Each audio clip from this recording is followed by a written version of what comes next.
We're standing in the garden of the German painter Max Liebermann, an important German Impressionist artist who was working in the end of the 19th century and into the first part of the 20th century.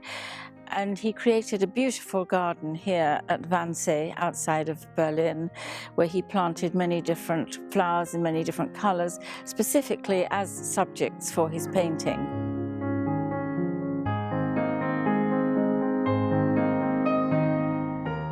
The garden reflects a particular fashion in German garden design at the time, in that it's sort of divided into a series of rooms.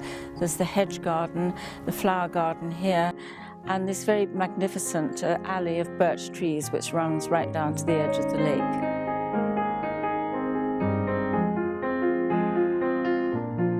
So here we're standing in a garden behind the house, which in German is called a Nutzgarten, which means the useful garden, because it's a garden where he grew flowers, I think, largely for cutting.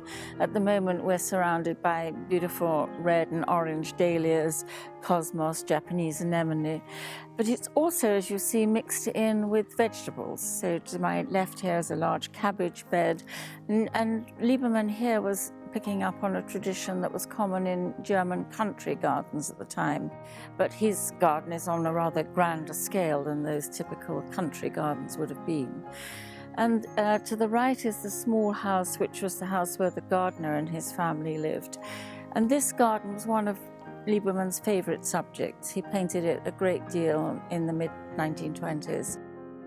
Liebermann's painting, particularly in his later career, is extremely loose and free and bravura in its brushwork. He doesn't pay very much precise attention to depicting the flowers. It's more just a sort of great flurry and rush of colour and form. So it's quite an interesting contrast, really, between the structure of the garden and his freedom as a painter.